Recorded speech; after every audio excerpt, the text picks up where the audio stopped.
Messieurs, nous voulons te rendre grâce ce matin pour la bénédiction que le Saint-Esprit déverse sur nous, sur la parole ce matin, et sur nos cœurs pour recevoir cette parole, cette nourriture de l'Esprit. Et merci pour son assistance dans ce service, au nom de Yoshua. Amen. Alors, nous faisons donc la lecture de Philippiens au chapitre 2, à partir du verset 5 jusqu'au verset 11. Philippiens 2, verset 5 à 11. Qu'il y ait donc en vous la même pensée que dans le Mashiach Yeshua, lequel étant en forme d'Élohim, n'a pas considéré comme une proie à saisir d'être égal à Elohim. Mais il s'est vidé de lui-même en prenant la forme d'esclave, en devenant semblable aux humains. Et reconnu à son apparence comme un être humain, il s'est abaissé lui-même en se rendant obéissant jusqu'à la mort, même jusqu'à la mort de la croix. C'est pourquoi aussi Elohim l'a élevé à la suprême majesté et lui a donné le nom qui est au-dessus de tout nom, afin qu'au nom de Yeshua fléchisse tout genou des êtres célestes et terrestres et de ceux qui demeurent dans le monde souterrain, et que toute langue confesse que Yeshua Mashiach est le Seigneur, à la gloire d'Elohim le Père. Amen. Amen. Donc nous bénissons le Seigneur pour sa merveilleuse parole. Au verset 5, la Bible dit qu'il y ait donc en vous la même pensée que dans le Mashiach Yeshua. Qu'il y ait donc en vous la même pensée que dans le Mashiach Yeshua. Le Sauveur est ici nommé le Mashiach Yeshua. Il n'est pas nommé par Paul Yeshua Mashiach, mais il est nommé le Mashiach Yeshua. Qu'est-ce que cela signifie? Eh bien, le nom supérieur est placé avant son nom en tant qu'homme. Son nom en tant qu'homme, c'est Yeshua. Et le nom supérieur de celui qui était attendu par Israël est placé en premier. Alors, nous, en tant que croyants chrétiens, la Bible dit que nous sommes en Christ, en Mashiach, et non pas en Yeshua. Nous sommes en Mashiach, dans le nom supérieur. Et l'apôtre ainsi exhorte les frères de Philippe à lui ressembler, à se servir du Mashiach Yeshua comme leur standard, et spécialement sur les points qu'il a soulignés plus haut, que nous ne pouvons pas lire ce matin parce que c'est un thème à part et que nous laissons cela aux soins du Saint-Esprit pour des futures sessions en sa présence. Au verset 6, la Bible dit « Lequel étant en forme d'Élohim, lequel étant en forme d'Élohim. » L'apôtre, en réalité, commence ce thème sur l'humilité du Mashiach. Il commence par la position originelle de gloire d'Adonai Yeshua.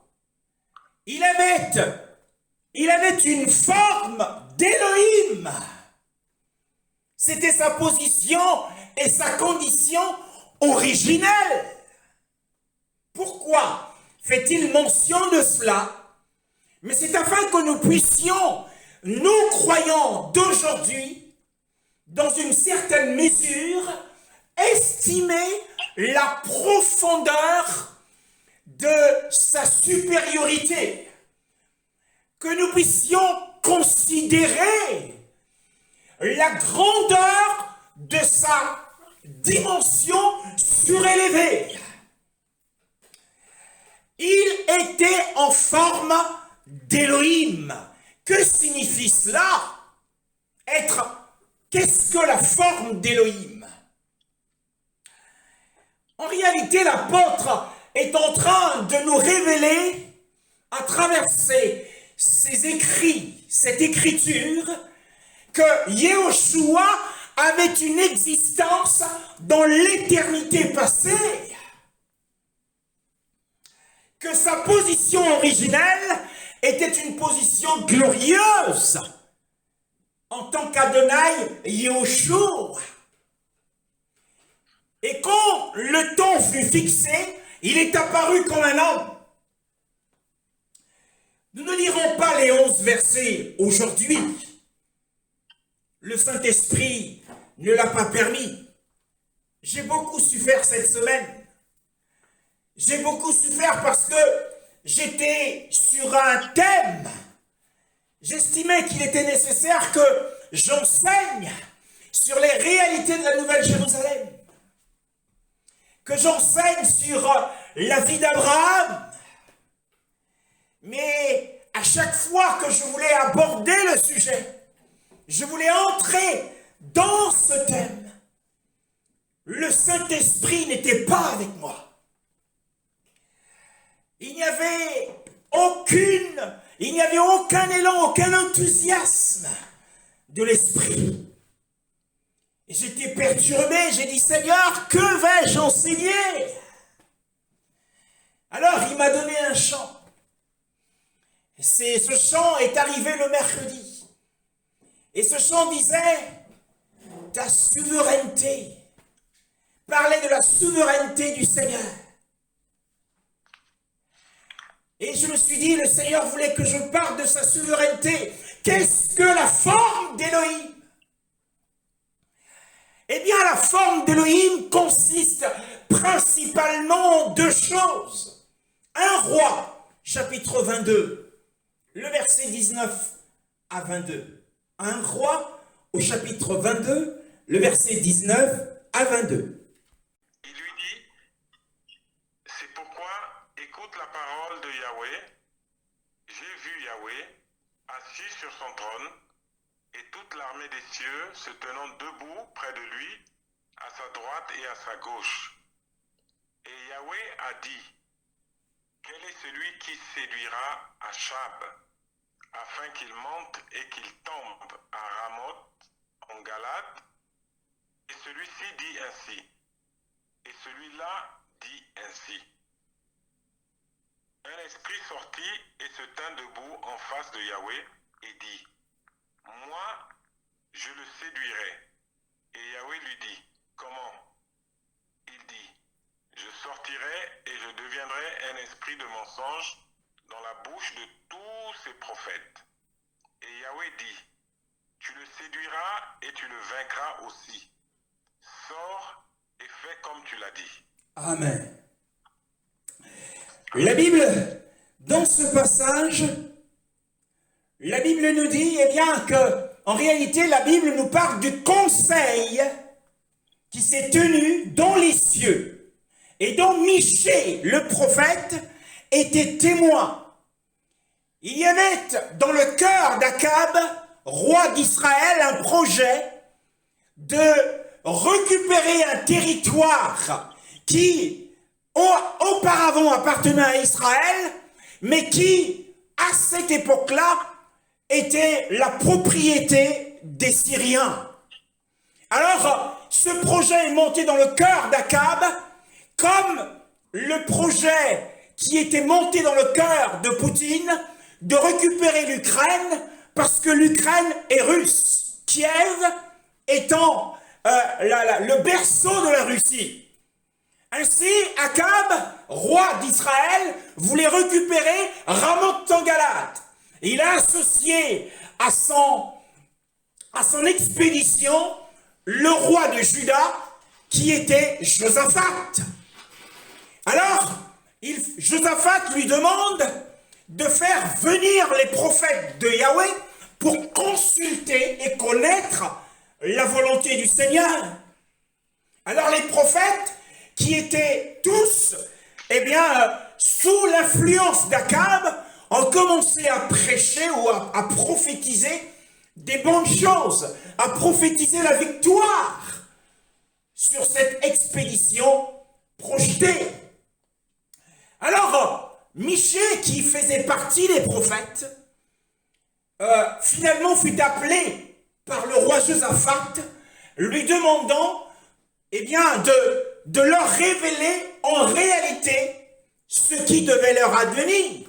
Parce que Josaphat n'était pas convaincu de l'authenticité des prophéties venant des autres prophètes. Alors plus tard, Michée va révéler ce qui s'est produit dans les cieux, le conseil qui s'est tenu dans les cieux.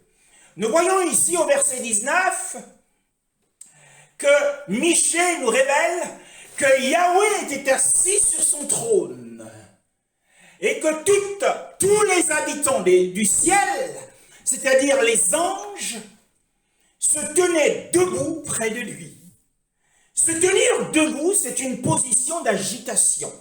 C'est une position qui suppose que celui qui se tient debout est prêt à agir, prêt à être en mouvement. Alors ils se tenaient tous debout, certains d'un côté et d'autres de l'autre. Et Yahweh lance ce défi à son armée, à ses créatures. Parmi ces créatures, il n'y avait pas que les saints anges, mais il y avait également Satan, qui a toujours accès auprès du Père, auprès du trône. La Bible dit qu'un esprit sorti, c'était un esprit malin, c'était Satan qui a accès. La Bible dit qu'il nous accuse encore aujourd'hui, jour et nuit devant le trône. C'est un avocat accusateur. Mais à côté du trône, nous avons un avocat défenseur, qui est Yeshua. Si quelqu'un a péché, nous avons un avocat auprès du Père. S'il y a un avocat auprès du Père, Yeshua, c'est qu'il y a un accusateur. Et la défense de Yeshua par le sang triomphe de l'accusation de l'ennemi.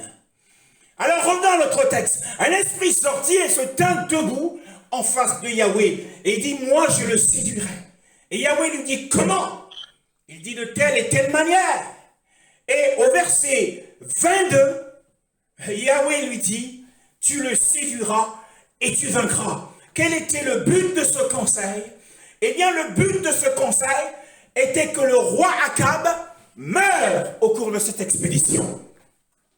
Alors, dans ce conseil, dans cette vision du Seigneur, ce que nous avons ici, c'est l'explication de qu'est-ce que la forme d'Élohim que nous avons lu tout à l'heure. Lequel était sous la forme d'Élohim. Alors nous avons dit que la forme d'Élohim consiste principalement en deux choses. Ça consiste à voir la lumière et la gloire qui est propre au Créateur et souverain de tout. Tel est le thème que le Seigneur nous a confié cette semaine. La gloire du Créateur souverain. Alors, dans cette vision, nous voyons que Elohim a sa place de souverain. Et les créatures, que ce soit les anges, que ce soit les démons, ceux du royaume des ténèbres, que ce soit les humains, ils se tiennent tous dans la soumission. Les habitants des cieux se tenaient debout, prêts à obéir à ses ordres. Le souverain. C'était la forme qu'avait Yeshua. Et c'est ce que nous décrit en réalité l'apôtre Paul.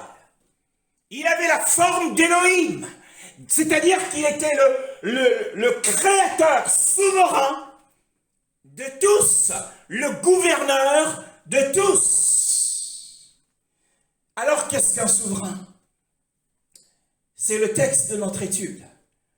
Qu'est-ce qu'un souverain selon la Bible?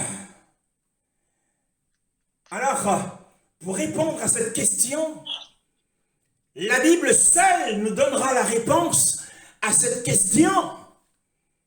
Qu'est-ce qu'un créateur glorieux et souverain?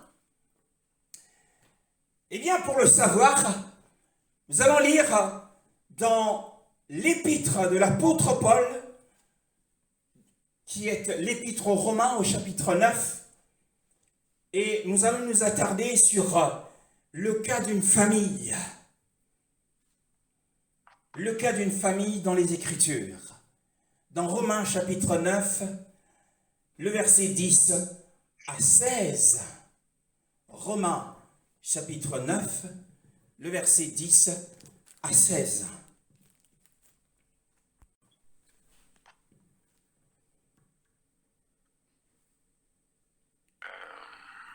Romains chapitre 9, le verset 10 à 16.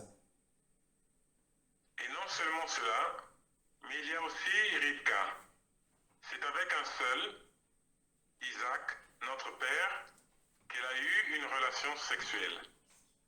Car il n'était pas encore né et n'avait rien pratiqué de bon ou de mauvais, afin que le dessein arrêté selon l'élection d'Élohim demeure, non d'après les œuvres, mais d'après celui qui appelle. Il lui fut dit, l'aîné sera l'esclave du plus petit. Ainsi qu'il est écrit, j'ai aimé Jacob et j'ai haï Ésav. La miséricorde et la volonté souveraine d'Élohim. Que dirons-nous donc? Y a-t-il de l'injustice en Élohim? Que cela n'arrive jamais. Car il dit à Moshe, je ferai miséricorde à qui je fais miséricorde, et j'aurai compassion de qui j'ai compassion. Ainsi donc, cela ne dépend ni de celui qui veut, ni de celui qui court, mais d'Élohim qui fait miséricorde. Car l'Écriture dit à Pharaon, c'est pour cela même que je t'ai suscité, afin de démontrer en toi ma puissance, et afin que mon nom soit publié par toute la terre. Amen. Ainsi donc, Amen. Amen. Alors, Amen. cette portion de la parole du Seigneur va nous révéler ce matin qu'est-ce qu'un créateur, qu'est-ce que le créateur souverain. Et au verset 10, l'apôtre Paul prend instamment une seconde référence après le verset 9, puisqu'il faisait mention d'Abraham, de Sarah et d'Isaac. Au verset 10, il prend une seconde instance, une seconde référence à sa disposition pour montrer que, eh bien, le choix des individus par Élohim ne s'est pas effectué selon leur mérite, mais selon son propre choix antérieur de longue date. Avant que les enfants soient nés, le dessein arrêté selon l'élection d'Élohim a demeuré, non pas selon les œuvres, mais d'après celui qui appelle. Donc il prend donc le cas de la famille d'Isaac. La famille d'Isaac, le fils d'Abraham, qui n'avait qu'une seule femme. Car le verset 10 nous dit, c'était avec un seul. Donc, en parlant de Ribka, qui est Rebecca, en français, Ribka en hébreu, Isaac, notre père, n'avait qu'une seule femme avec qui il a eu des rapports. Alors, nous comprenons que dans le cas de ce couple, Isaac et Rebecca, la souveraineté du Créateur s'est manifestée. Et comment? Comment est-ce que la souveraineté du Créateur, qui est Yeshua, lequel était en forme d'Élohim, et nous l'avons dit que la forme d'Élohim consiste en deux choses. Premièrement, c'est la lumière de la gloire du Créateur souverain. Et la deuxième chose que nous n'allons pas aborder aujourd'hui, mais par la grâce du Seigneur une autre fois, c'est la place et le service des créatures. Et nous parlerons de cela un peu plus tard. Mais nous voulons parler de la position originelle de gloire du Créateur souverain, qui était Yeshua. Ainsi nous l'a dit Paul dans Philippiens, notre texte principal, ou notre texte introductif de l'étude. Il dit, eh bien, il parle donc de cette famille. Et cette famille, l'histoire de cette famille va nous expliquer ce que c'est que la souveraineté du Créateur. En réalité, c'est Elohim qui a décidé, d'après le texte que nous venons de lire, qui a décidé de la faire en la personne de deux fils, du même père et du même mère, qui sont nés en même temps. Puisque le verset 12 nous dit, il lui fit dire, il naîtra l'esclave du plus petit. Quand Elohim décide d'une affaire dans un couple, ce fut notre cas. En 2009, un an après mon mariage avec mon épouse, la sœur Carole, eh bien nous cherchions à avoir un enfant. Un an après, eh bien Elohim qui a décidé de notre union va décider de la personne qui devra arriver en premier. C'est-à-dire qu'une fois, par la miséricorde du Seigneur, il nous sera révélé que, eh bien, la sœur Carole concevra au début du printemps 2009 et qu'elle s'habillera de telle et telle manière.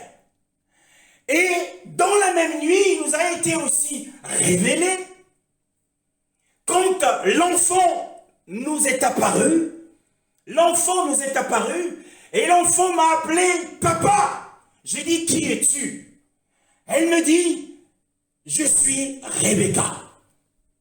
Alors, réveillé, j'ai déclaré par la miséricorde du Seigneur qu'au printemps de l'année 2009, que mon épouse concevra, et ensuite elle enfantera une fille qui portera le nom de Rebecca. Et donc ça s'est passé exactement comme cela avait été prédit par le Seigneur, comme cela avait été décidé par le Seigneur. En ce jour de printemps, mon épouse était habillée de la même manière que je l'avais vue 2 mois auparavant. Et ce jour-là, elle a fait son test, rentrant du travail, m'annonçant qu'elle était enceinte. Et l'enfant est né en janvier 2010. C'est cela la souveraineté du Créateur. C'est lui qui décide de la faire. Ainsi, dans cette famille d'Isaac et de Rebecca, il décide entre les 2 fils du même père et de la même mère. Généralement, les hommes se rebellent et se révoltent à l'idée de la décision d'Élohim à leur sujet. Même les chrétiens. On a entendu dire, une sœur disait, mais il nous a donné de l'intelligence. Pourquoi le consulter à chaque fois? Les hommes se révoltent que ce soit Elohim qui décide à leur place. Ne nous a-t-il pas créés avec le libre arbitre? Il voudrait que Elohim choisisse selon les mérites de chaque fils de l'homme. C'est-à-dire que le choix d'Elohim, que le choix d'Elohim vienne après le choix de l'homme. Mais nous avons ici un point de vue contraire qui nous est donné. Le choix, mes frères, le choix de ta carrière, le choix de ton mariage, le choix de ta résidence, de ton lieu d'habitation appartient à Elohim, le Créateur souverain, et non pas à toi. Car dans le cas d'Isaac et de Jacob, nous voyons que la décision, qui est l'expression de la souveraineté d'Elohim, a été prononcée avant, nous dit la parole, au verset 11, avant, car il n'était pas encore né. Ainsi, dans notre cas, la décision d'Elohim est venue avant que l'enfant ne soit conçu. Rebecca, dans Genèse, chapitre 25, le verset 23, nous allons le lire. Yahweh lui dit, il y a deux nations dans ton ventre, et deux peuples de tes entrailles se sépareront. Un peuple sera plus fort que l'autre peuple, et le plus grand servira le plus petit. Amen. Les jours, Amen. Amen. Et donc la décision avait été prononcée avant que les enfants soient nés. Et ça bourdonnait dans son ventre, ça bougeait dans son ventre. Alors Rebecca est allée consulter Yahweh. Et Yahweh lui dit qu'il y a deux nations en toi. Mais le plus jeune sera le plus grand. L'aîné sera soumis au plus jeune. Donc, la chose avait été décidée et exprimée avant. Quel est le but du Seigneur? Quel est le but du Seigneur lorsqu'il donne un rêve à un frère, une vision à une sœur, avant qu'un événement ne se produise? Eh bien, le but du Seigneur, c'est de nous enseigner. Nous sommes enseignés chaque jour par le Saint-Esprit, afin qu'il soit visible pour chacun de nous que les conseils, parce que le rêve que tu reçois, c'est le produit du conseil d'Elohim. La vision que tu as reçue, c'est le fruit du conseil d'Elohim. Alors, c'est afin qu'il soit visible que le conseil d'Elohim, quel que soit le temps que cela prendra, finira par triompher, finira par prévaloir. Parce qu'il y aura des temps contraires. Par exemple, vous êtes frappé par une maladie chronique, une maladie presque incurable. Mais pendant que vous souffrez dans votre chair, l'esprit vous dit, je te guérirai. Alors le temps passe, la guérison n'est toujours pas là. Et la maladie continue à prendre de la place. Mais il faut comprendre que le conseil d'Elohim prévaudra, finira par vaincre, malgré le temps qui passe. C'est ça la foi. Ainsi, à travers une vision et une prophétie, Elohim veut nous communiquer la véritable foi, qui nous permettra de faire face aux tempêtes, aux batailles, aux situations, à des signes et des symptômes contraires. Le conseil d'Elohim prévaudra. Et le conseil d'Elohim ne dépend pas des mérites. Nous nous disons parfois, il y a 5 ans, le Seigneur m'a montré tel et tel aspect de mon ministère. Mais 5 ans plus tard, il ne se passe rien. Et dans le couple, on se consulte. Est-ce que c'est peut-être parce que nous sommes charnels? Est-ce que c'est peut-être parce que nous sommes dans l'orgueil que le conseil d'Elohim a été annulé? Non, le conseil d'Elohim ne sera jamais annulé. il tiendra son conseil. Et c'est pour cette raison qu'avant que les enfants ne soient nés, avant qu'ils ne fassent aucune œuvre, cela a été prononcé. Cela a été décidé. Le choix appartient à Elohim. Elohim avait un dessein pour chacun des fils. Il avait un dessein pour Ésav ou Ésaü. Il avait aussi un dessein pour Jacob. Dans 2 Timothée chapitre 1, le verset 8, faisons un tour là-bas. 2 Timothée chapitre 1, le verset 8.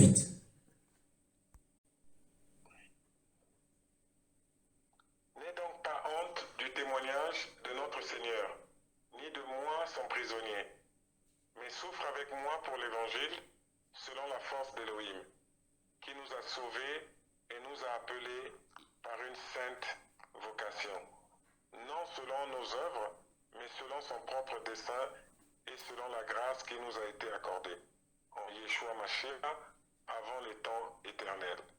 Amen. Avant les temps éternels, c'est-à-dire que dans l'éternité passée, une décision avait été prise, celle de sauver une grande multitude dans le temps de la grâce où nous sommes, non pas en raison de notre conduite et de notre obéissance, mais tout simplement par grâce.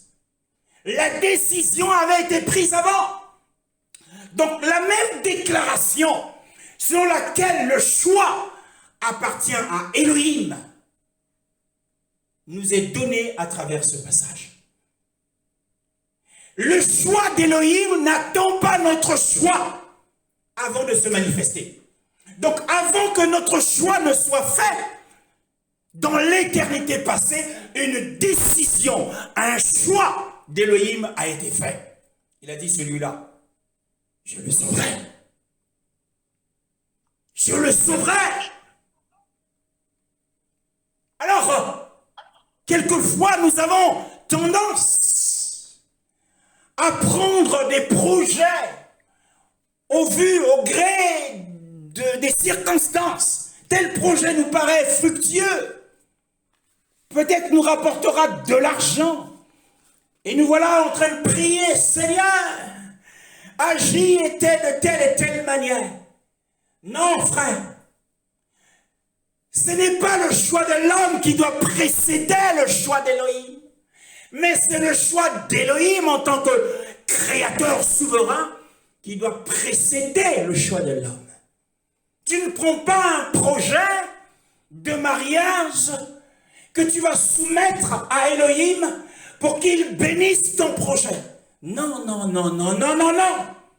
Le choix de ton projet ne doit pas précéder le choix d'Elohim. Mais c'est le choix d'Elohim qui doit venir avant ton choix.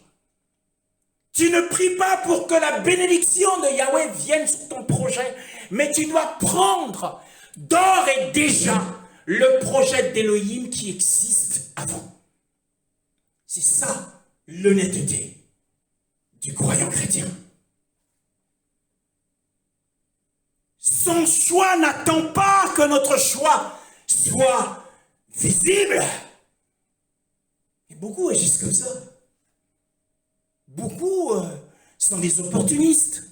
Ils se saisissent d'une opportunité et ils veulent se lancer. Ensuite, ils demandent la bénédiction du Seigneur. Mais ce n'est pas conforme au principe de la parole ici. Retournons à notre texte à l'étude. Dans Romains 9, verset 1, 10. La Bible dit, oh, elle dit, Isaac, notre Père. L'apôtre l'appelle notre Père. Pourquoi? Eh bien, dans Galates 28, la Bible dit que nous sommes tous enfants d'Abraham. Abraham, Isaac et Israël. Ce sont nos parents. Le verset 11. Le dessein arrêté. Le dessein, c'est-à-dire la décision, le choix d'Élohim, si l'on vous demande qu'est-ce que c'est que la souveraineté, eh bien, mais c'est Elohim qui décide du destin de chacun. C'est Elohim qui décide de ma vie. C'est Elohim qui décide de mon futur. C'est ça, quelle était la position originelle de Yahushua. Si l'apôtre le cite dans Philippiens 2, à partir du verset 6, c'est pour nous montrer la profondeur de sa dimension surélevée et comment il s'est rabaissé après. Nous aurons l'occasion, c'est une... À la fois, ce qui est cité, c'est dans Philippiens chapitre 2, à partir du verset 5 jusqu'au verset 11, nous avons l'habitude de le lire, mais il y a plusieurs thèmes. Il y a plusieurs thèmes. Ainsi, nous tirons à partir de la force de ce passage l'enseignement sur la souveraineté glorieuse de Yahushua à l'origine. Alors le dessein d'Élohim était de montrer qu'il est bon et sage. C'est-à-dire que Élohim prend plaisir. Pour lui, c'est quelque chose de bon à décider pour nous. Lorsqu'il gouverne ses enfants, il gouverne chaque chrétien, chaque couple, comme dans le couple d'Isaac et de Rebecca, il en était le gouverneur, eh bien il prend plaisir à cela. Ne gâchons pas le plaisir d'Élohim en nous révoltant. Verset 12. Qu'est-il dit? On dit à Rebecca, l'aîné servira le plus jeune. Waouh! Quand elle a reçu cela, peut-être en a-t-elle parlé à son mari, Isaac. Ah, j'ai reçu ceci de la part du Seigneur. Comment a-t-il répondu? Oui. Oh, l'aîné sera l'esclave du plus jeune. C'est une décision divine qui peut heurter notre raisonnement. Attends, on dira, mais c'est contraire à la règle de la nature. Même pour ceux qui ne sont pas chrétiens, dans le monde, dans toutes les familles, c'est l'aîné. C'est l'aîné qui doit être honoré le plus. C'est l'aîné, après le départ du père, qui prend les rênes de la famille. Mais la décision d'Élohim était contraire à la règle de la nature, mais aussi contraire à l'esprit de la loi, qui exigeait qu'une double part revienne au premier-né. Nous le lisons dans Deutéronome chapitre 21, le verset 17. Il reconnaîtra au contraire comme premier-né le fils de celle qui n'aime pas, et il donnera une double portion de son bien, car ce fils est le premier de ses enfants. Le droit d'aînesse lui appartient. Le droit d'aînesse lui appartient. Il appartient à celui qui est le premier de sa vigueur, c'est-à-dire le premier-né. Et donc la décision d'Élohim était contraire à l'esprit de la loi ici. Le verset 13 de notre texte que nous sommes en train de dérouler comme un sceau ouvert par le Seigneur. Le verset 13. Ainsi qu'il est écrit. Qu'est-il écrit au verset 13? Il est écrit, j'ai aimé Jacob et j'ai haï Ésaü. J'ai aimé Jacob et j'ai haï Ésaü. Alors, beaucoup se heurtent à cette parole. Beaucoup se heurtent à cette parole. Quel est le sens plein de ces paroles? J'ai aimé Jacob et j'ai haï Ésaü. Quel est le sens plein de ces mots, ici, l'apôtre Paul nous parle de l'amour et de la haine. Apparemment de Yahweh. Mais à quoi cela se réfère-t-il? En réalité, l'amour et la haine ici de Yahweh ou d'Élohim se réfèrent seulement aux portions. Attention, quand nous parlons des portions, nous parlons des héritages de chacun des deux fils dans leur temps de vie. On vous explique pourquoi. L'amour et la haine ici font référence uniquement aux héritages que chacun des deux fils a reçus durant sa vie. Malachie chapitre 1. Malachie chapitre 1 nous donne une première explication. Malachie chapitre 1. Cela sera clair, je pense, pour chacun de nous. Malachie chapitre 1, à partir du premier verset jusqu'au verset 5. Je vous ai aimé, dit Yahweh, et vous dites, en quoi nous as-tu aimés? Ésav n'était-il pas le frère de Jacob? Déclaration de Yahweh. Or j'ai aimé Jacob, et j'ai haï Ésav. J'ai mis ses montagnes en désolation, et son héritage au chacal du désert. Si Édom dit, nous sommes détruits, nous rebâtirons les lieux ruinés. Ainsi parle Yahweh, Tsevaot, ils rebâtiront et moi je détruirai. On les appellera territoire de la méchanceté, peuple contre lequel Yahweh est irrité pour toujours.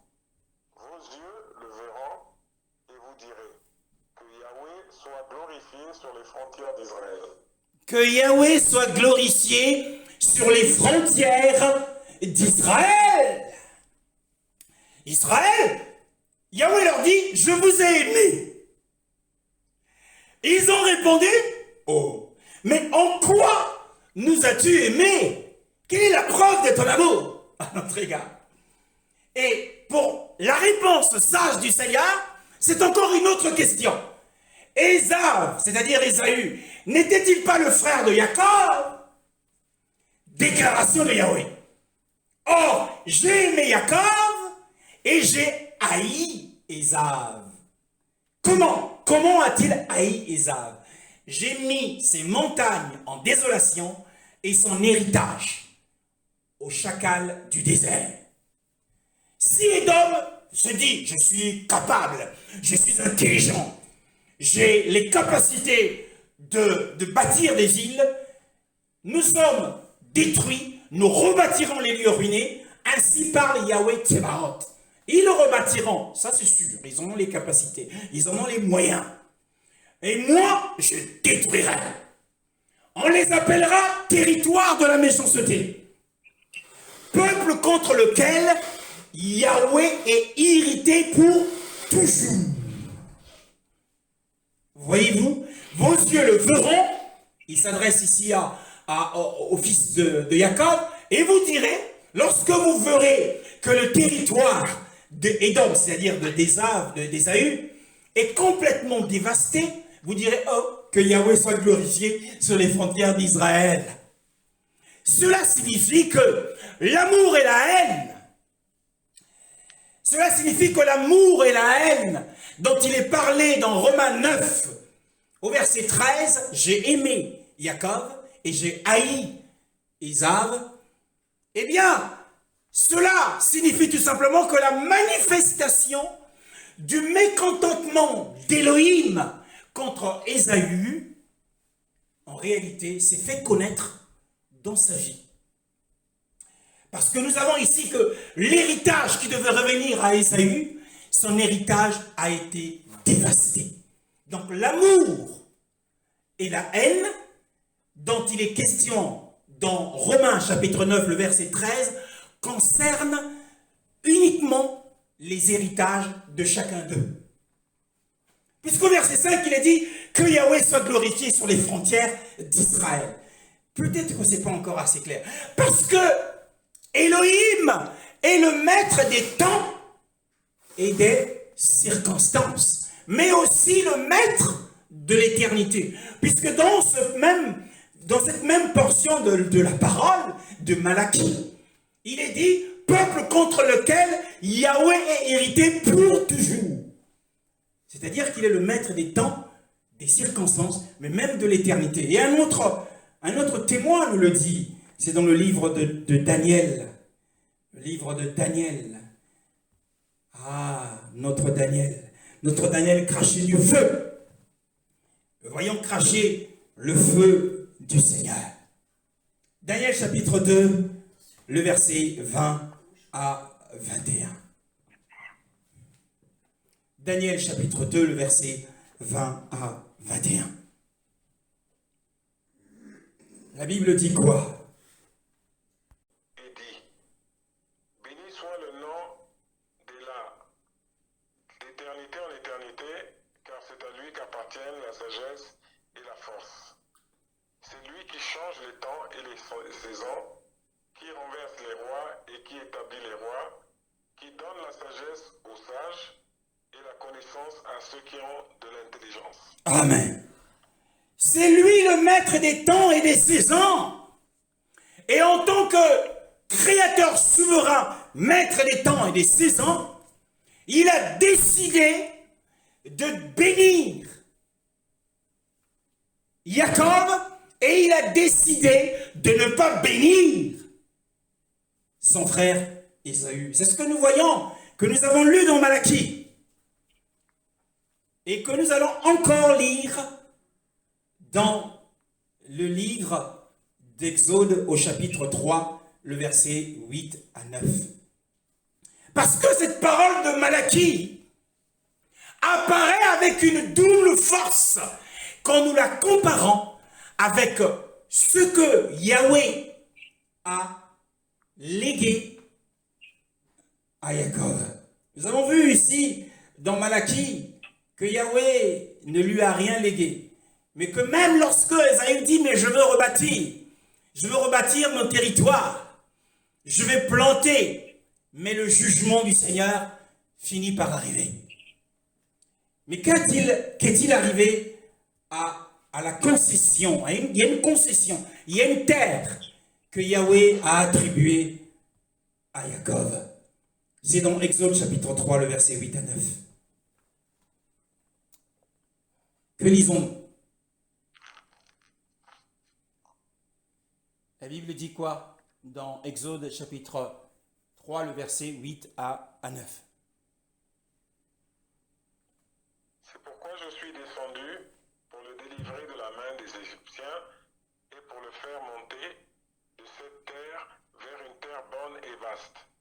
Une terre où coule le lait et le miel, dans le lieu où sont les Kénaaniens, les Héthiens, les Amoréens, les Phérésiens, les Éviens et les Yébousiens.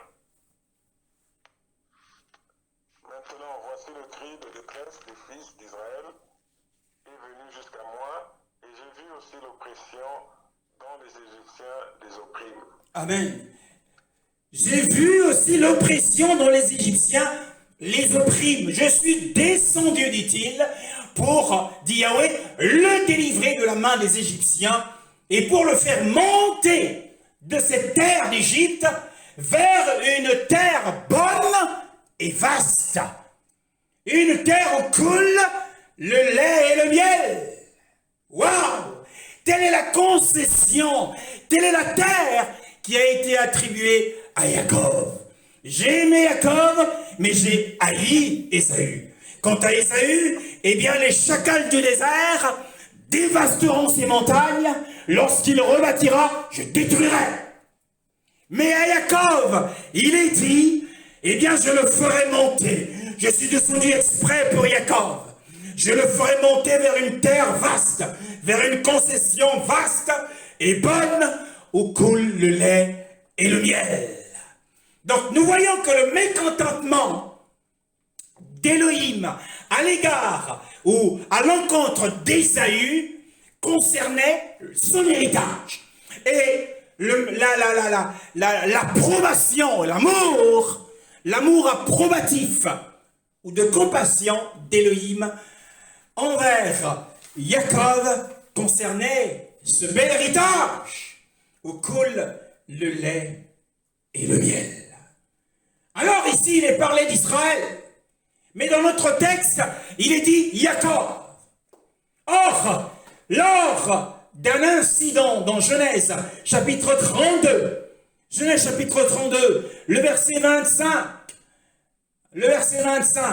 Genèse, chapitre 32, le verset 25 à 29, eh bien la Bible nous raconte une expérience qu'a vécue celui qui était aimé d'Élohim et qui s'appelait Jacob.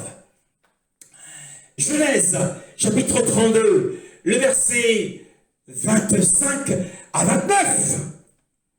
La Bible dit quoi? Qu'est-il écrit? Qu'est-il écrit? Vas-y, frère. Jacob demeura seul. Alors un homme lutta avec lui jusqu'au lever de l'aurore. Voyant qu'il ne pouvait pas le vaincre, il le frappa au creux de la cuisse. Ainsi le creux de la cuisse de Jacob se disloqua pendant qu'il luttait avec lui.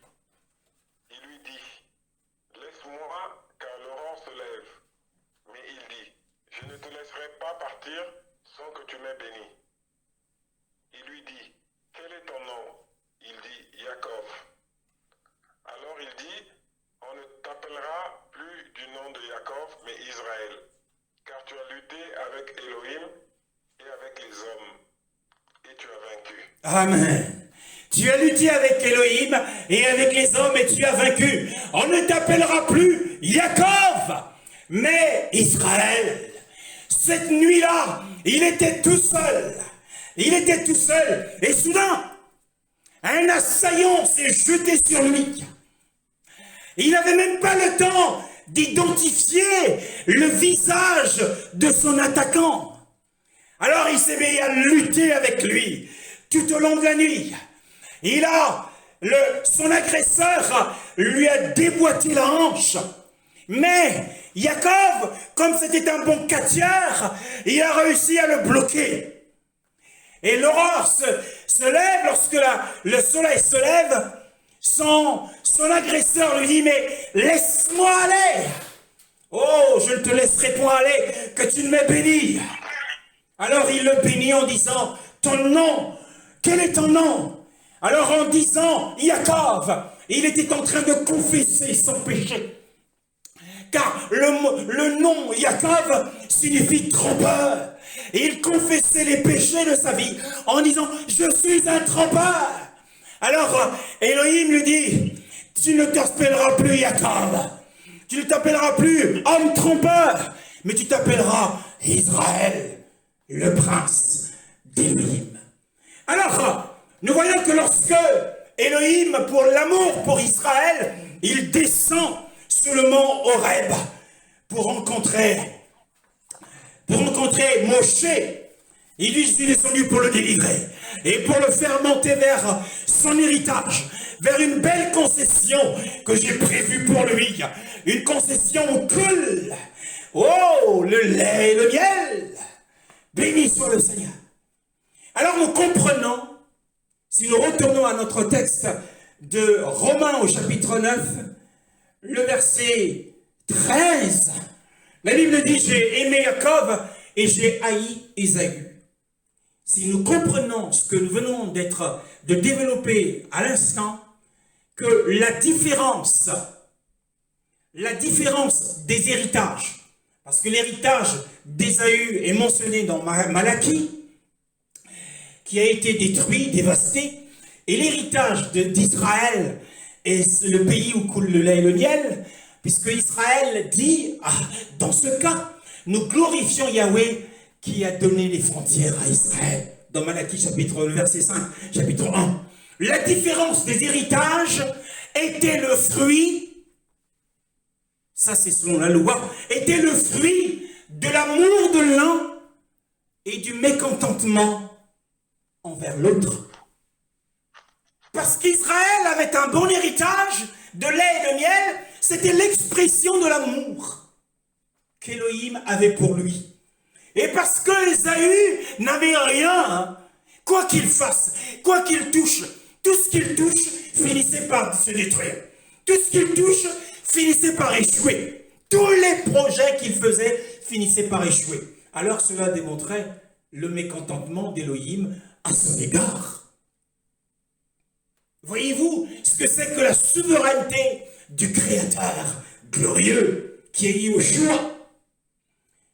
Maintenant, nous poursuivons notre étude. Au verset 14, la Bible dit, que dirons-nous donc? Frère, que dirons-nous donc? Y a-t-il de l'injustice en Élohim? Enfin quand même, comment il peut aimer un enfant et détester l'autre? L'autre se sont rejetés. Y a-t-il de l'injustice en Élohim? Un parent le dirait, mais tu es injuste. Et l'enfant qui constate que l'un bénéficie des traitements de faveur et l'autre est méprisé, rejeté, il est toujours réprimandé. Ne dira-t-il pas, papa, tu es injuste? Mes parents, vous êtes injustes. Vous me rejetez. Alors, Paul pose la question, que dirons-nous? Il s'y pose là à lui-même aussi. Que dirons-nous donc? Y a-t-il de l'injustice en Élohim? La question qui est posée par l'apôtre Paul, que dirons-nous donc? Mais cela nous laisse toujours penser et affirmer que Élohim, en tant que glorieux souverain, est celui qui décide à l'avance du destin de chaque enfant qui lui appartient. Il va aimer l'un et il va en détester un autre. Alors, mais c'est de l'injustice! C'est de l'injustice! Alors, qu'est-ce que l'injustice qui est ici mentionnée au verset 14? C'est quoi l'injustice? Dans la vie quotidienne, ordinaire, qu'est-ce que l'injustice? Nous savons que l'injustice, c'est la violation des droits d'autrui. Comment est-ce que c'est la violation des droits d'autrui? Eh bien, par exemple, je suis un salarié dans une entreprise, dans le tertiaire. Je suis à mon poste, à mon bureau. J'ai une charge de travail. Et chaque jour, ma charge de travail augmente. J'ai des compétences. Alors, je vais voir mon supérieur hiérarchique pour lui demander une rallonge salariale, une augmentation de salaire. Parce que la charge de travail qui m'est attribuée est au-delà des missions qui m'étaient incombées, qui m'incombaient plutôt avant, lorsque j'ai signé le contrat. Alors je demande une rallonge de salaire, je demande une augmentation.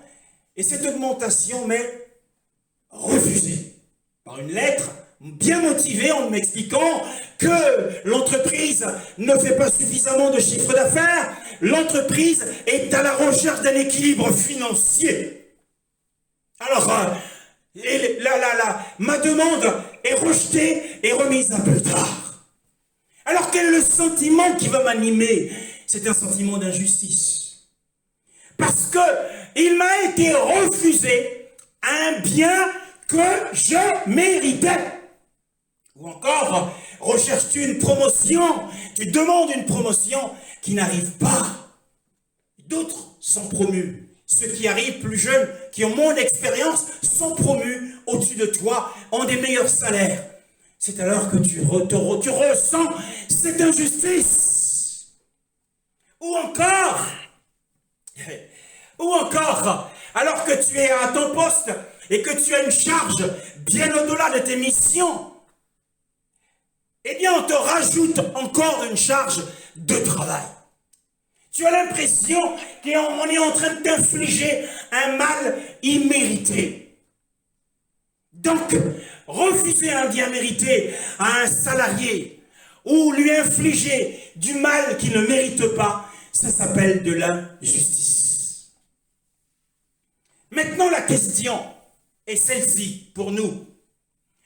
Quel bien l'homme, pécheur, tous ont péché et sont privés de la gloire du Seigneur. Pécheur est condamné d'avance, car le salaire du péché, c'est la mort. Quel bien le pécheur condamné mérite-t-il devant son juge? Aucun. Quel mal immérité Elohim inflige-t-il à un homme, qu'il soit chrétien ou païen? Aucun. Tous sont des pécheurs perdus. Par nature, nous sommes des enfants de colère, nous disait l'apôtre Paul aux Éphésiens. Nous étions des enfants de colère, fils de la rébellion. Or, dans Lamentation nous donne la réponse. Dans le livre de Lamentation, au chapitre 3, et le verset 39, Lamentation chapitre 3, le verset 39, c'est Jérémie. Jérémie, après s'être plaint, reçoit une réponse du Seigneur. Il reçoit une réponse du Seigneur lui disant, au verset 39, que dit le verset 39?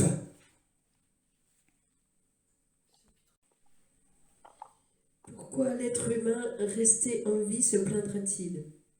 Que chacun se plaigne de ses propres péchés. Oui. Pourquoi l'homme se plaindrait-il?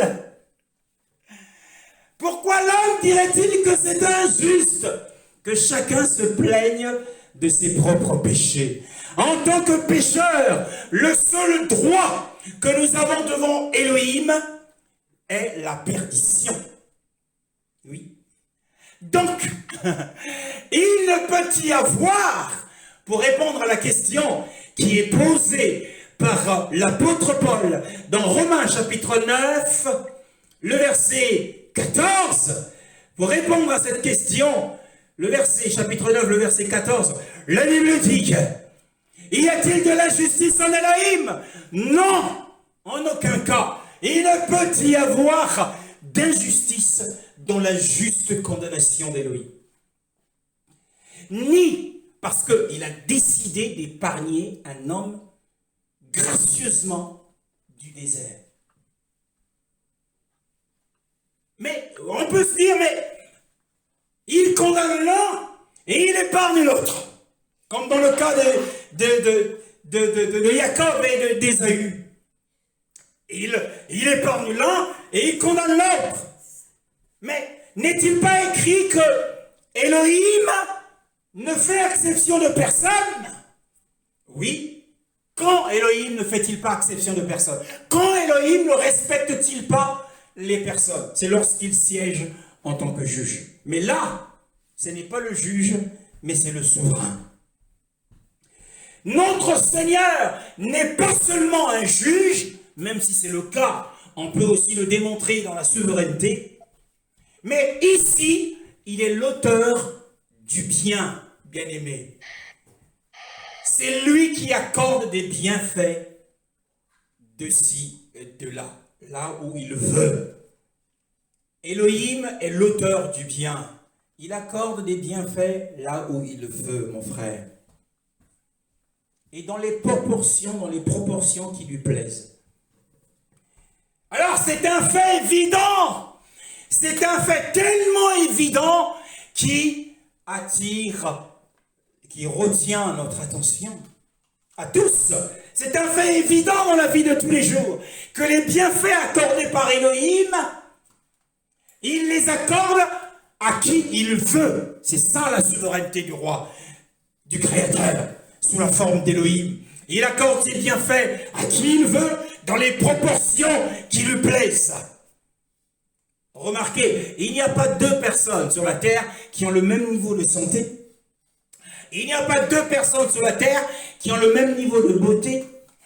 Il n'y a pas deux personnes sur terre qui ont le même niveau de richesse. Il n'y a pas deux personnes sur terre qui ont le même niveau de durée de vie. Nous connaissons une sœur dans le Seigneur qui a plus de 80 ans. Mais qu'est-ce qu'elle a la pêche? Qu'est-ce qu'elle fait jeune pour son âge? Et il y a nos parents qui sont en train de nager dans les années, ils ont plus de 70 ans, presque 80 ans. Certains sont malades. Donc certains vont arriver à plus de 80 ans avec une heureuse vieillesse, sans maladie, et d'autres passeront leur vieillesse dans la maladie. Personne n'a le même niveau de richesse, de durée de vie. Certains meurent avant et d'autres longtemps après. Le même niveau de santé, le même niveau d'intelligence. Certains sont plus intelligents que d'autres. Ça, c'est le fruit de Elohim souverain qui accorde ses bienfaits. Et certains sont des savants et d'autres encore sont des hommes sans savoir, sans connaissance.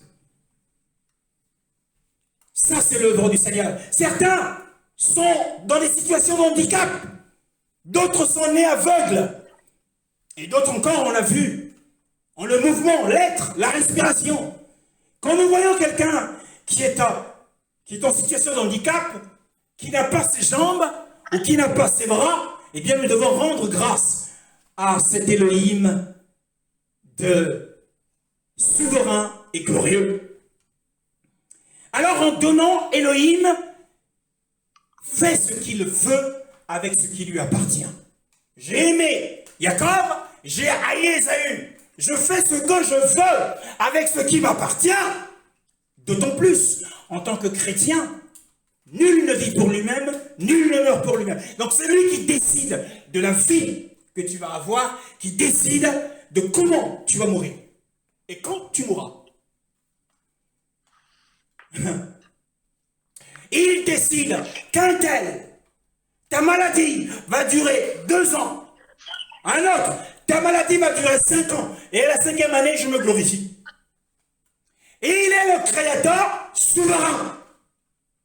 Et ça, nous devons le respecter. Le verset 15, la Bible dit, nous entrons maintenant dans les choses sérieuses de cette étude.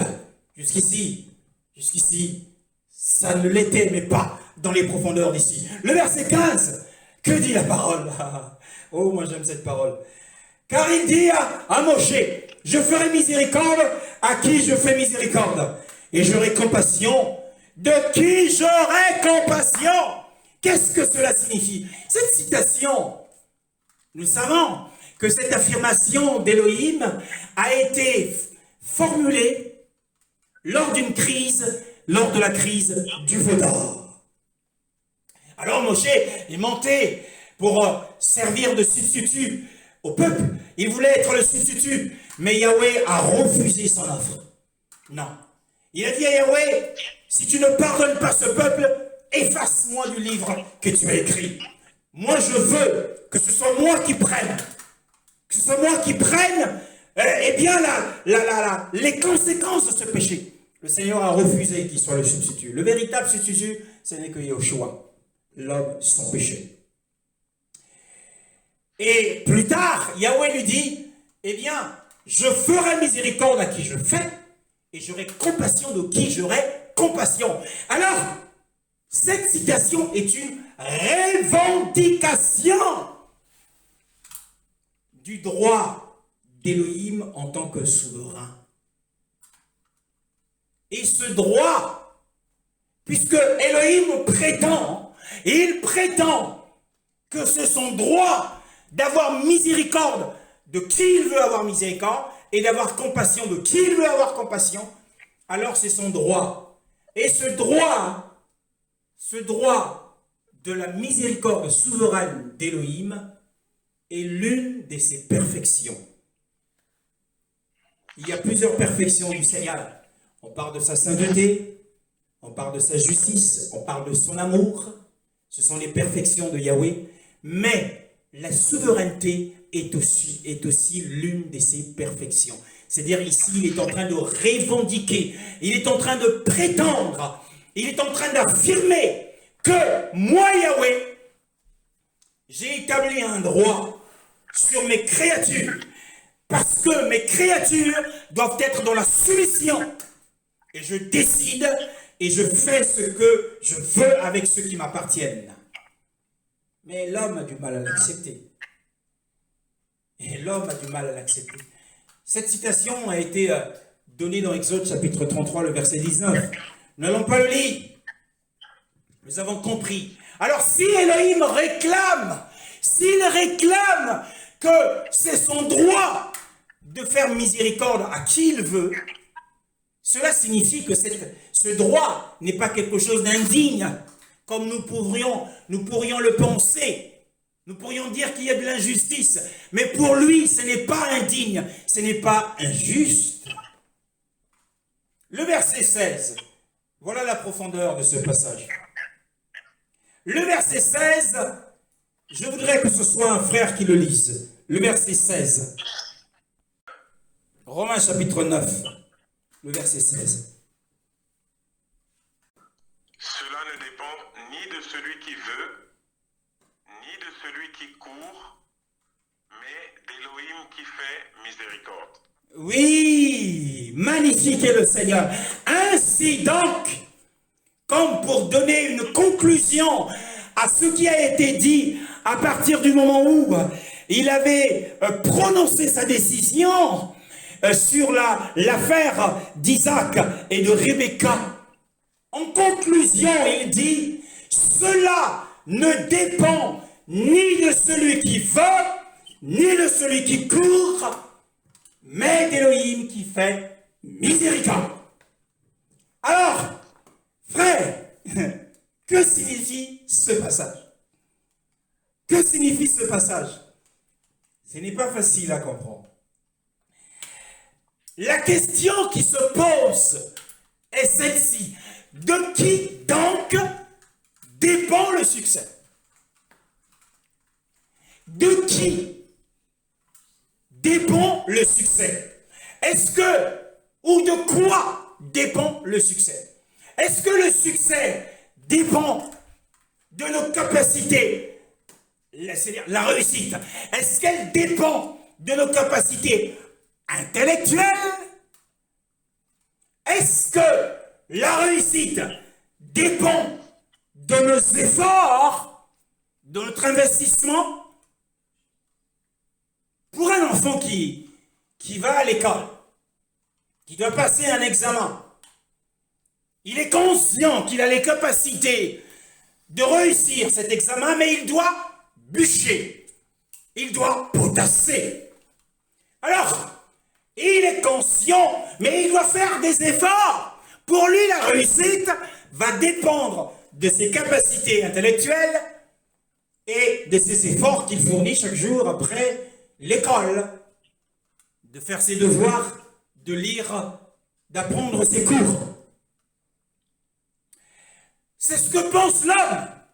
L'homme pense que le succès dans les affaires, le succès dans le ministère, le succès dans ce à quoi on se lance va dépendre de notre manière, de notre vision ou de l'étude financière que nous avons faite et des efforts que nous allons engager, de notre engagement, de notre diligence, de notre motivation. Vous verrez, lisez les livres sur le management ou sur la réussite, vous retrouverez ces deux principes. Les capacités, la vision et la capacité de poursuivre la vision. Et même dans certaines églises, on prêche, dans certaines missions anglophones, on prêche les principes du succès dans le ministère en planifiant. Et beaucoup, encore dans les ministères de Paris, sur Paris, dans la France entière, et même dans le monde, ils utilisent le marketing du monde pour gagner des armes. Ils utilisent les méthodes du monde. Donc, ils planifient. Mais la Bible nous donne ici un avis contraire.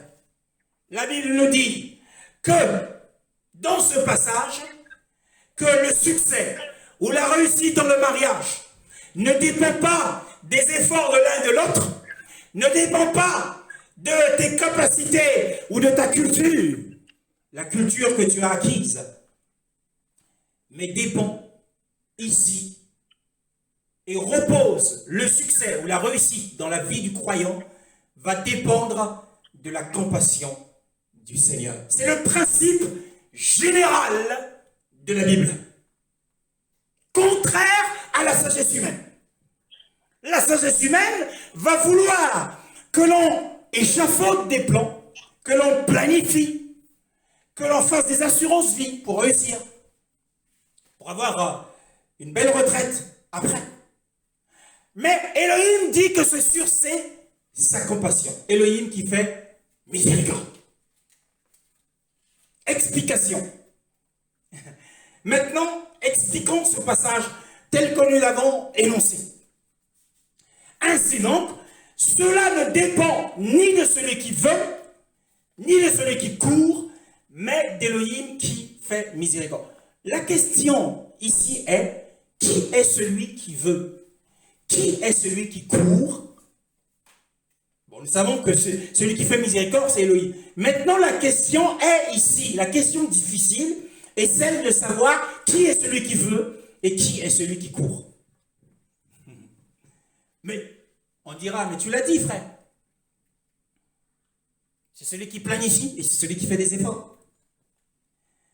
En partie.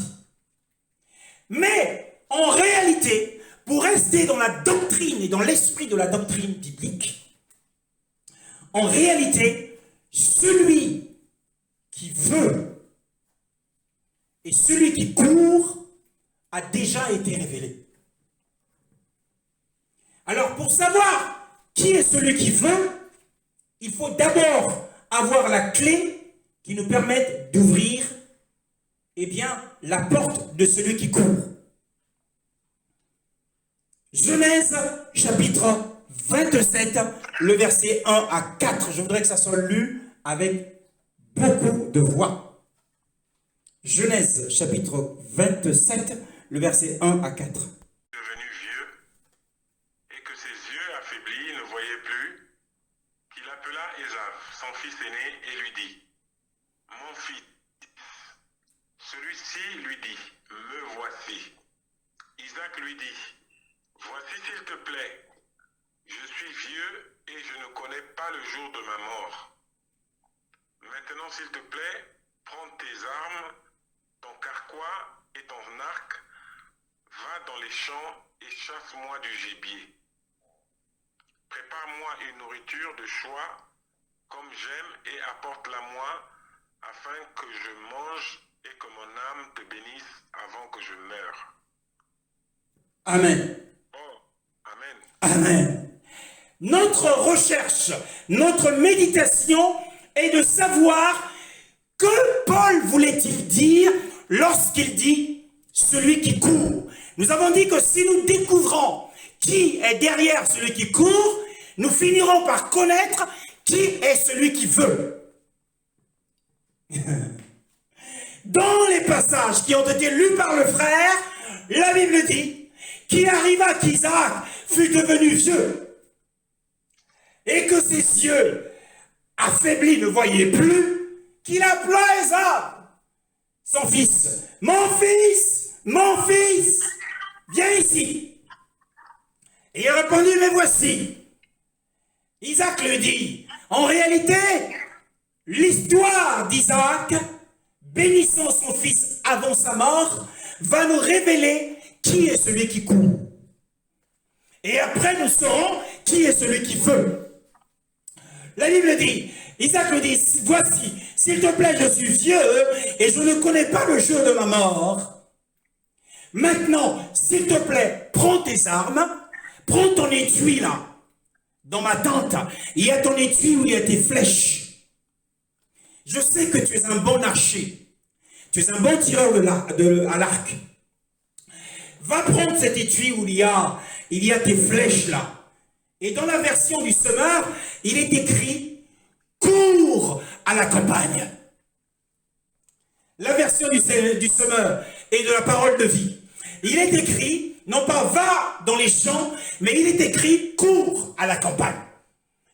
et chasse-moi, pardon, de la vénaison, c'est-à-dire de la viande de chasse, la viande de gibier. Alors, parce que à l'époque, les chasseurs étaient des archers, c'était des tireurs à l'arc. Et lorsqu'ils allaient dans les campagnes, dans les champs, et qu'ils apercevaient un chevreuil, une antilope ou un cerf, ils devaient courir, ils devaient libérer des mouvements accélérés de leurs jambes, fournir de l'énergie et des efforts.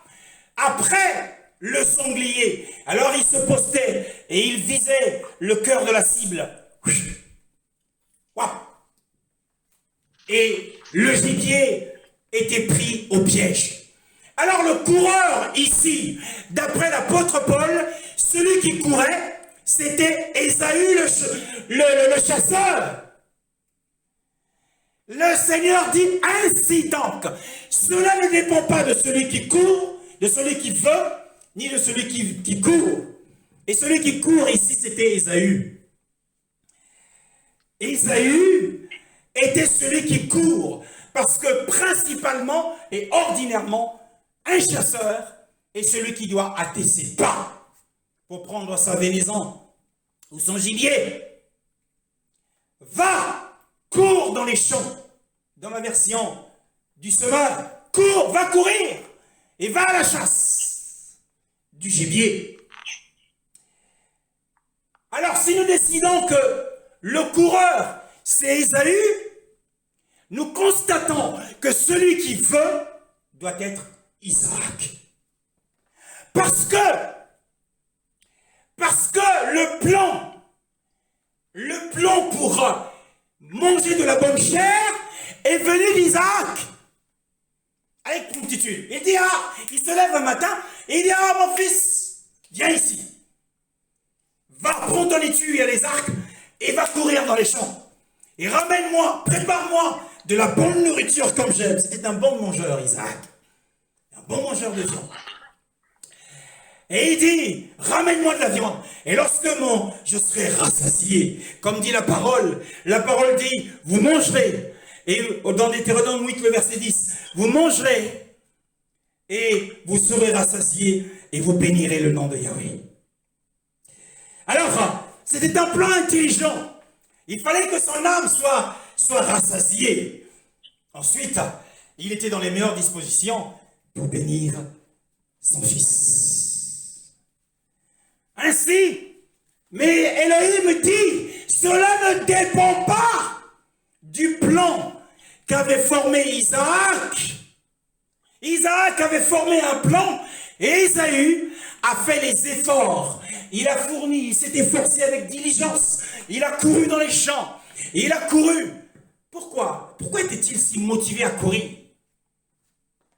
Parce qu'il voulait réaliser le plan. Parce que la bénédiction était derrière. Mais le pauvre, il avait oublié la vente profane qu'il avait faite sous serment.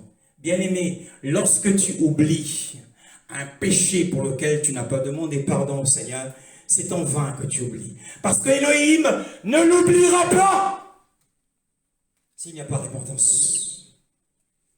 Après, il pourra dire, je ne me souviendrai plus de vos péchés. Donc, celui qui court, c'est Ésaü le chasseur.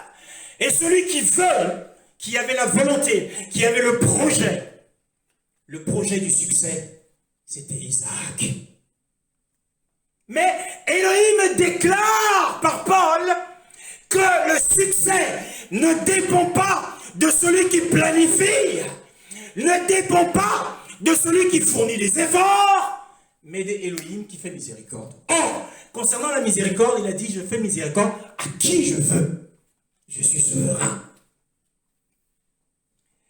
Isaac souhaitait, voilà le problème d'Isaac, il souhaitait donner la principale bénédiction à son fils Isaac. Mais la question est, mais est-ce que sa femme, Rebecca, lorsqu'elle a reçu la révélation, ne lui avait-il pas dit que l'aîné sera soumis au plus jeune? Il avait fait, ouais. Et il n'a pas cru sa femme, comme la plupart des hommes ne prêtent pas attention à ce que disent leurs femmes. Ils sont, ouais. La femme parle, ouais. Malgré l'oracle d'Élohim contraire, mais il souhaitait, c'était sa volonté, de donner à son fils aîné qu'il aimait aussi la principale bénédiction. Et dans les églises, beaucoup ont planifié selon les méthodes du monde. Et ils ont gagné les hommes, hein. Faut pas croire. Ces principes marchent même dans les églises. Beaucoup ont des églises dans le monde. Ils ont beaucoup d'églises parce que les méthodes qu'ils utilisent, ce sont les méthodes du marketing. Et ils prêchent le marketing dans l'église. Et il y a du succès. Mais est-ce que ce succès plaît-il au Seigneur? Et vous verrez qu'au jour du tribunal du Mashiach, beaucoup auront couru en vain parce que leurs œuvres seront brûlées. Les méthodes, les plans, cela ne dépend pas de celui qui veut, ni de celui qui court, mais d'Élohim qui fait miséricorde. Et Isaac aussi avait oublié, il était au courant de cet incident, que son fils aîné, parce qu'il avait faim, il a fait une transaction profane. Et pas n'importe quelle transaction. Il a fait un serment. Il a juré. C'est pour ça que le Seigneur nous a interdit de jurer. Parce que jurer exclut la repentance. C'est-à-dire que tu ne peux pas revenir sur ce que tu as dit parce que tu l'as juré, parce que tu as fait un serment. Si bien que lorsqu'il se rendra compte qu'il avait été dupé par son frère, il va se mettre à pleurer et en disant « Père, bénis-moi » Et son père n'avait pas d'autre bénédiction. Et le livre des Hébreux nous dit qu'il s'était repenti en pleurant, mais que sa repentance n'avait point d'effet. C'est à cause du serment qu'il avait fait. Le Seigneur dit, ne jure pas par le ciel, parce que c'est le trône du Seigneur, ni par la terre, parce que c'est son marchepied de ses pieds, ni par tes cheveux, parce que tu n'es pas capable de le rendre blanc ou noir, même si tu fais des teintures, mais ça c'est de l'artificiel. Mais que ton oui soit oui, que ton non soit non, parce que ce qu'on ajoute vient du malin. Et le fait qu'il ait fait un serment, cela venait du malin. Ça l'a exclu. Il aurait pu lui dire, bon, je te le vends mon droit d'aînesse. Et s'arrêter là. Mais Yaakov, comme il était rusé, il a dit, toi, il faut que tu me le jures aujourd'hui, là. Même le petit frère avait plus conscience des choses de l'esprit. Alors, il avait oublié tout ça. Isaac avait mis de côté tout ça. Voyez-vous, connaissant la volonté du Seigneur, Isaac a voulu faire selon ses propres plans. Mais ça, est-ce que ça a marché? Est-ce que le plan intelligent d'Isaac, est-ce que les efforts... Ésaü était un compétiteur. Hein. Il courait tellement vite qu'il pouvait courir après l'antilope. Il courait très vite. Rebecca et Yaakov, eux, par contre, formaient la deuxième équipe. Rebecca et Yaakov. Rebecca aimait Yaakov. Elle cherchera à obtenir le droit d'aînesse qui était doublement celui d'Ésaü. Parce que nous l'avons lu tout à l'heure dans Deutéronome, qui nous dit, 21-17, que la double portion doit revenir au premier de la vigueur du Père. Alors, Rebecca et Yaakov, dans cette histoire de Genèse chapitre 27, de versets 1 à 40, Rebecca et Yaakov ont cherché à obtenir le droit d'aînesse pour deux raisons. Premièrement, parce que c'était un décret d'Élohim qu'il avait prononcé, c'était une décision d'Élohim, et parce que la vente avait déjà été faite. Alors, dans cette question, comment est-ce que, dans ce conflit, dans cette lutte, c'était un conflit, il y avait de la tension ce jour-là. Comment est-ce que Élohim a décidé de cette question? Allait-il considérer la bénédiction qui va revenir à celui qui avait le plan le plus intelligent, c'est-à-dire Isaac? Isaac avait fait un plan très intelligent. ou à la meilleure exécution de celui-ci, c'est-à-dire le coureur, le chasseur. C'était un coureur. Mais Elohim a accordé la bénédiction à Jacob. Pourquoi? Et parce qu'il l'aimait, il l'a dit. J'ai aimé Jacob et j'ai haï Ésaü. Et nous avons compris ce que cela signifiait. C'est dans les héritages, c'est la différence d'héritage. L'amour et la haine concernaient la différence d'héritage et non pas des personnes. En tant que personne, le Seigneur aimait Ésaü. Mais dans l'héritage, il le détestait. Alors, il a exclu Ésaü parce qu'il le haïssait. Alors, le saint, souverain, glorieux, est-il satisfait des plans que nous faisons par nous-mêmes? Celui qui veut et celui qui fait des efforts? Non, non, non. Beaucoup font des efforts pour aller évangéliser dans les coins de rue, on le voit sur Paris. Ils font des efforts! Dieu! Oh, il est écrit! Allez annoncer l'évangile à toutes les nations. Mais encore une fois, la lettre tue, mais l'esprit vivifie. Laissons-nous conduire par le Saint-Esprit. Le Seigneur n'est pas satisfait ni des plans intelligents, ni de la meilleure exécution, même si ça produit des fruits visibles, même si dans votre église, il y a 3 000, 5 000, 10 000 personnes.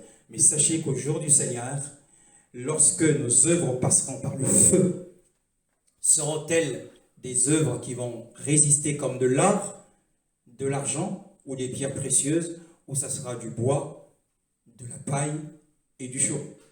C'est à nous d'en décider. Mais le droit d'Élohim de décider est resté intact à la question: quelle serait la décision du Seigneur? Quelle a été la décision du Seigneur dans ce conflit? Le droit d'aînesse, comme il l'avait dit, l'aîné servira le plus jeune.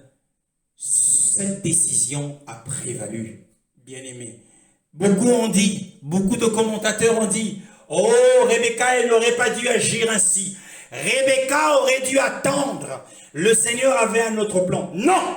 Dans Romains 9, le verset 16, on nous apprend que Elohim n'avait pas d'autre plan, puisqu'il est écrit: cela ne dépend ni de celui qui veut ici c'est Isaac, celui qui court. Le Seigneur m'a encore confirmé cela ce matin. Celui qui court, c'est bien Ésaü, mais cela dépendait de la miséricorde. Alors le Seigneur voulait, même dans le contre-plan de Rebecca, Isaac a formé un plan et Rebecca a formé un contre-plan. Même dans ce contre-plan méchant et pervers, le Seigneur a fait éclater sa miséricorde. C'était le seul plan, il n'y en avait pas d'autre. Alors, comment s'est manifestée la miséricorde du Seigneur? C'est important de le savoir. Il est dit: cela ne dépend ni de celui qui veut, ni de celui qui court, mais d'Élohim qui fait miséricorde. Comment a-t-il fait miséricorde à Jacob? Pourquoi? Genèse chapitre 27, le verset 30. On va le voir. Genèse chapitre 27, le verset 30. En tout cas, c'est jusqu'au verset 40, mais nous lirons que le verset 30. Premier au verset 40, nous n'allons pas lire tout le texte parce qu'il est très long. Et il prendrait de la place. La Bible dit au verset 30. Je vais le lire au verset 30. La Bible dit: il arriva que quand Isaac eut fini de bénir Jacob, il finit de bénir Jacob, et comme Jacob venait de sortir de devant Isaac, son père, Isaac, son frère, revint. Waouh! Voyez-vous à quel moment s'est manifestée la compassion du Seigneur? Ce n'est que lorsque Jacob venait de sortir et que la bénédiction lui a été accordée par ruse, que Zaï, son frère, est rentré de la chasse. Waouh! Qu'est-ce que cela signifie? Cela signifie que si la miséricorde du Seigneur ne s'était pas manifesté, lui qui est le maître des temps et des circonstances, si sa miséricorde ne s'était pas manifestée en retardant Ésaü de quelques minutes, les deux hommes se seraient retrouvés dans la tente d'Isaac. Et croyez-moi, un meurtre s'en serait suivi. On ne joue pas avec les chasseurs. Vaut mieux avoir affaire à un autre homme qu'avoir affaire à un chasseur. La colère d'un chasseur, elle est dévastatrice. Parce qu'il avait des armes. Il aurait pu tuer Ésaü. Il aurait pu tuer Jacob, son frère. Ah, c'est toi qui viens à ma place avec mes vêtements pour usurper ma bénédiction. Ah, ça se serait mal passé. Alors, Yahweh a fait une miséricorde à travers les circonstances en retardant légèrement. Parce que son frère revint au moment où il sort de la tente d'Isaac. Waouh! C'est ça le fruit de la compassion.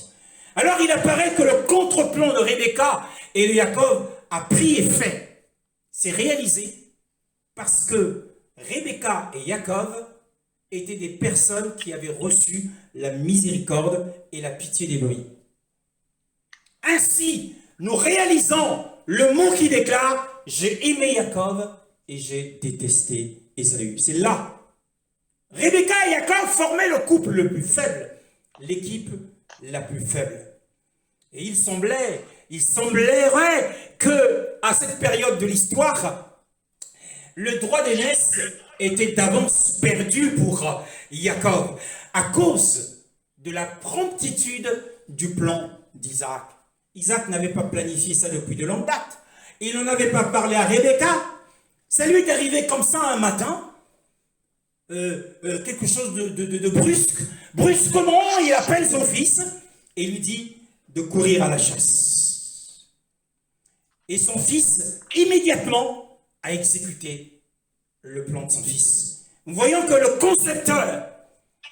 concepteur était Isaac et l'exécuteur de la conception, c'était Ésaü.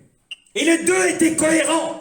Mais le Seigneur ne donne pas la bénédiction aux concepteurs. Attention, vous êtes des concepteurs. Il y a beaucoup de chrétiens qui sont des concepteurs. Beaucoup conçoivent des plans pour faire ceci, faire cela. Et beaucoup sont prêts à exécuter leurs plans.